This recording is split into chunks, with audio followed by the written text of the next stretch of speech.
নমস্কার, কেমন আছেন সবাই? আমি নন্দিনী। আপনাদের সবাইকে আরো একবার স্বাগত জানাচ্ছি আমার চ্যানেলে আমার আরেকটা নতুন ভিডিওতে। ঘড়িতে এখন সময় বেলা ২:১০-১৫ মতো। তো আমি, আমার হাসব্যান্ড আর আমার মেয়ের এক বন্ধুর মা, আমরা একটু বেরিয়ে যাচ্ছি হচ্ছে মেয়ের স্কুলে। আজকে একটা বিশেষ দিন। কারণ আজকে আমার মেয়ের স্কুলে হচ্ছে অ্যানুয়াল স্পোর্টস ডে। তো মেয়ে তো সকালবেলাতেই ওখানে চলে গেছে। ওদের বিভিন্ন ক্লাসের বিভিন্ন রকমের টাইম দিয়েছে। তো একদম কিডি থেকে শুরু করে এক্স স্টুডেন্ট, টিচার্স, প্যারেন্টস সবার একটা স্পোর্টস হবে। তো সবাই ওখানে খুবই ব্যস্ত। তো মেয়েকে সকালবেলা ওর বাবা গিয়ে স্কুলে দিয়ে এসছে।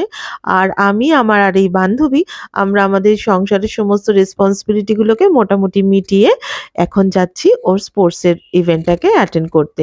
তো চলে এসেছি স্কুলে। দরজা থেকেই দেখুন কি সুন্দর করে স্কুলটা সাজিয়েছে। আর গেটের ছবিটা তুলতে পারলাম না কারণ তখন একটু বারণ করছিল। তো ভাবলাম ভেতরটা একটু তুলি। আর এই যে এইটা হচ্ছে ওদের স্পোর্টস ফিল্ডটা। এত সুন্দর, এত বড় আর পুরো মাঠটাকে খুব ছোট, ছোট টেন্ট দিয়ে সাজিয়েছে। মাঠটায় ঢোকার মুখে ডানদিক আর বাঁদিক মিলিয়ে সমস্ত গার্জিয়ান এবং বাইরে থেকে যারা এসছেন তাদের বসে স্পোর্টস দেখার আয়োজন করা হয়েছে। আমি ঢুকেই আমার চোখ খুঁজছে আমার মেয়েটা কোথায়? ওই যে দেখতে পেয়ে গেছি।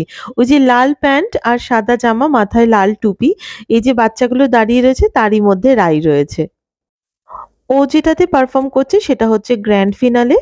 সেখানে ক্লাস 6 থেকে 12 পর্যন্ত সব বয়সী সব রকমের বাচ্চারা কিন্তু ওই ডান্স পারফরম্যান্সটাতে পারফর্ম করছে। আর এইখানে চলছে রিলে রেস। একদম ছোট থেকে অনেক বড় প্রত্যেকটা ক্লাস থেকেই কিন্তু বাচ্চারা এখানে পার্টিসিপেট করছে। আর ওই যে বললাম কিডিদের তো একটু আগে হয়ে গেছে। তাদের আমব্রেলা ডান্স ছিল, তাদের ভেজিটেবল ড্রেস ছিল, স্যাক রেস ছিল। সেইগুলো আর দেখা হয়ে ওঠেনি কারণ আমার আসতে তো একটু দেরি হয়েইছে। আমি সিনিয়রদেরটা দেখব বলেই আরো মেইনলি এসছি। আর ছোট, ছোট বাচ্চাদের মানে ১ মাসের ওপর থেকে ওই যে বলছিলাম ওদের রিহার্সালটা চলছে। প্রত্যেকটা বাচ্চাকেই এখানে পারফর্ম করতে হবে, পার্টিসিপেট করতে হবে। আর যেটা ওদের মার্চ পাস্ট হয়েছিল যেটা আমি ভিডিও করতে পারিনি সেটা কিন্তু প্রত্যেকটা স্কুলের বাচ্চার কিন্তু সেটা ছিল কম্পালসারি। আর এখানে দেখুন কিছু ছেলে এই পিরামিড ফর্মেশনটা করেছে। কি দুর্দান্ত করেছে!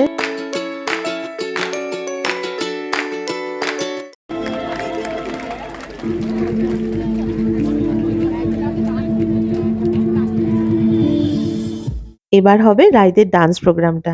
ওই যে সবাই ২ ভাগে ভাগ হয়ে নিজেদের পজিশন নিচ্ছে। আর মাঝখানে দেখুন কিছু মেয়ে রয়েছে যারা শাড়ি পরে রয়েছে। এরা পারফর্ম করছে ফিউশন। এদের ডান্স স্টাইল হচ্ছে ইন্ডিয়ান ডান্স স্টাইল, সেটা হচ্ছে ভারতনাট্যম। আর যে গানটা চলছে সেটা আমি কপিরাইটের জন্য দিতে পারলাম না। সেটা হচ্ছে শাকিরার 'ওয়াকা ওয়াকা' সংটা। ১ মাস ধরে মেয়েগুলো রোদের মধ্যে দাঁড়িয়ে অনেক প্র্যাকটিস করেছে। গায়ে ট্যান পড়ে গেছে। কিন্তু আজকের এই দিনটা যাতে ওদের এই প্রোগ্রামটা সাকসেসফুল হয় সেটা আমাদের প্যারেন্টস হয়ে তো আমরা তো চাইবই। আর যখন নিজেদের সন্তানকে এইভাবে পারফর্ম করতে দেখি তখন তো সত্যি কথা মানে ইমোশনাল তো হয়ে যাই আর ভীষণ আনন্দ হয় যে আমাদের সন্তানরা এত সুন্দর করে পারফর্ম করছে এত সিনক্রোনাইজড ওয়েতে।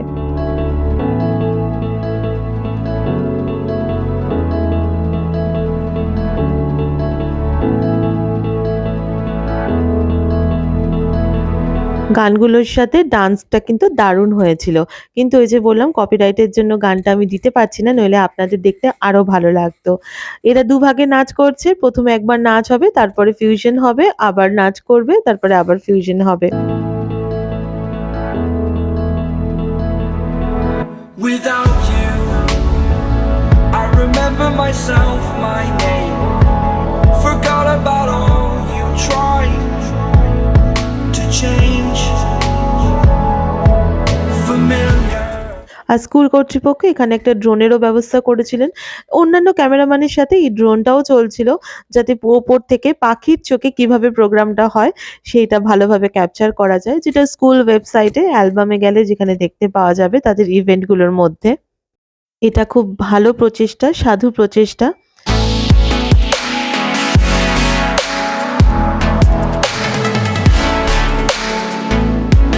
That I'm better off right here without you.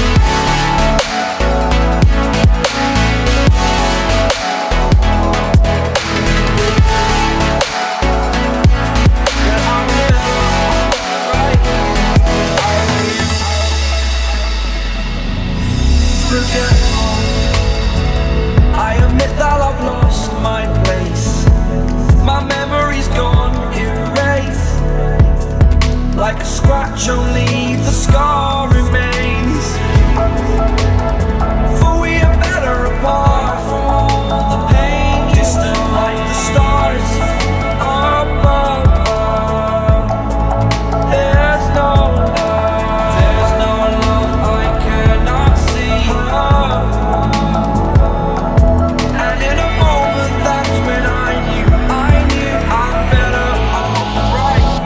Video ক্ল্যারিটিটা একটু খারাপ হয়ে গেছে কারণ আমি জুম করে রাই যে নাচ করছিল সেটাকে ক্যাপচার করার চেষ্টা করছিলাম। যাই হোক, that I'm better off right here without you.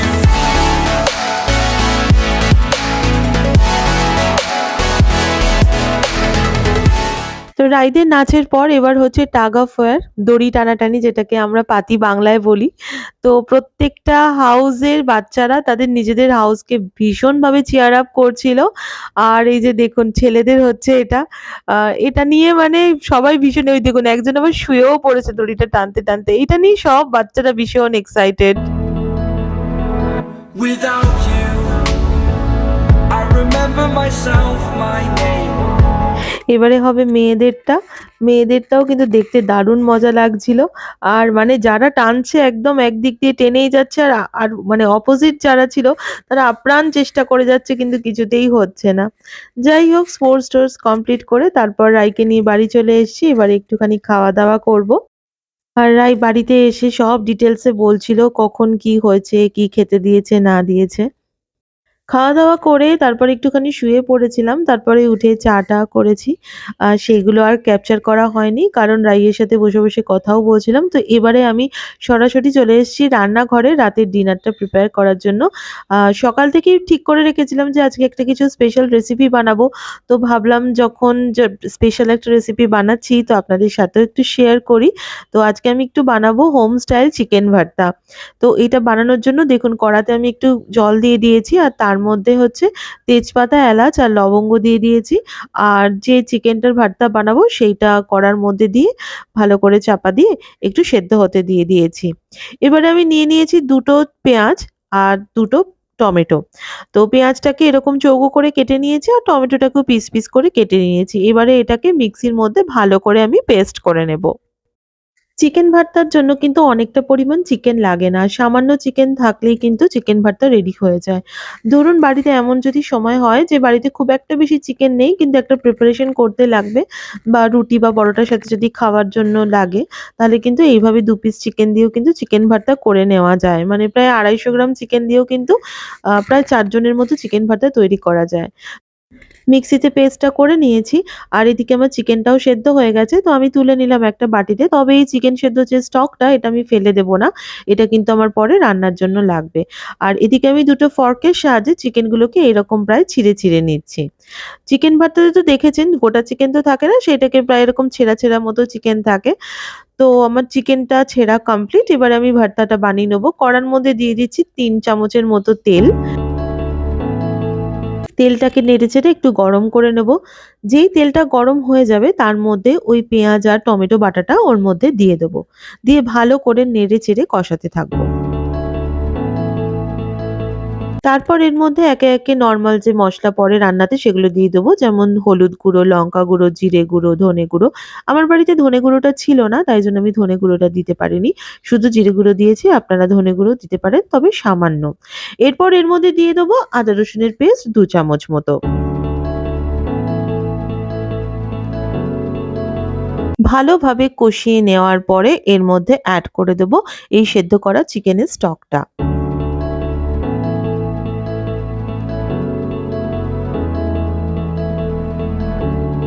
এবার এটাকে চাপা দিয়ে যতক্ষণ না এর থেকে তেল রিলিজ হচ্ছে ততক্ষণ সেদ্ধ করব। যেই তেল বেরোতে শুরু করবে তখন এর মধ্যে এই সেদ্ধ করা চিকেনটা দিয়ে ভালো করে নেড়েচেড়ে দিয়ে আবার চাপা দিয়ে দেব। চিকেনটার সাথে যখন গ্রেভিটা ভালোভাবে মিশে যখন তার থেকেও তেল রিলিজ করবে, তখন রেস্টুরেন্টের এই ফ্লেভারটা আনার জন্য এর মধ্যে দিয়ে দেবো কাসুরি মেথি। কাসুরি মেথিটাকে একটু হাতে নিয়ে ক্রাশ করে দিয়ে দেবেন। আর দিয়ে দেবো হচ্ছে বাটার। এই বাটার আর কাসুরি মেথির যে গন্ধটা এটাই কিন্তু একদম ধাবা স্টাইল বা রেস্টুরেন্ট স্টাইল যে চিকেন ভর্তা হয় সেটার ফ্লেভারটা কিন্তু এনে দেয়।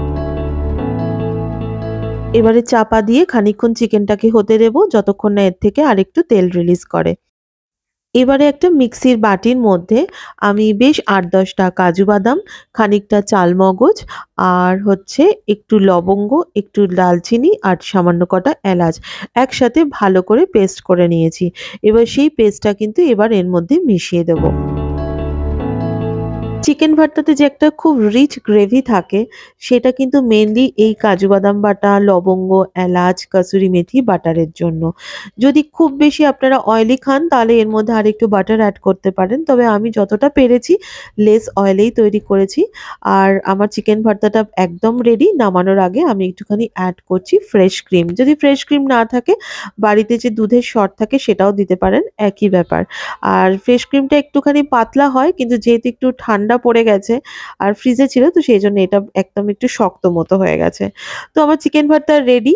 আর আরেকটা কথা আমি এখানে বলতে চাই, চিকেন ভর্তার অথেন্টিক ওয়েতে বানাতে গেলে তার মধ্যে কিন্তু সেদ্ধ ডিম অ্যাড করাটা মাস্ট। মানে কোনো কুসুম-টুসুম ফেলে নয়, পুরো কুসুম সমেত সেদ্ধ ডিম দুটো অ্যাড করলে একদম অথেন্টিক চিকেন ভর্তা হয়। কিন্তু আমি আর আজকে অ্যাড করিনি। কারণ রাতে খাবো, অনেকটা অলরেডি রিচ রেসিপি। তো যদি পরে কখনো করি আবার আমি আপনাদের সাথে সেটাও না হয় শেয়ার করব। আজকে ডিনারে বাইরে থেকে আমাদের রুমালি রুটি কিনে আনা হয়েছে। কারণ রুমালি রুটি বাড়িতে বানাতে গেলে অনেক টাইম টেকিং ব্যাপার। আজকে আর ভালো লাগছিল না। তো আজকের ভিডিওটা এখানেই শেষ করছি। যদি আমার ভিডিওটাকে ভালো লাগে তাহলে প্লিজ একটা লাইক করে দেবেন। দেখা হবে নেক্সট ব্লগে, ততক্ষণ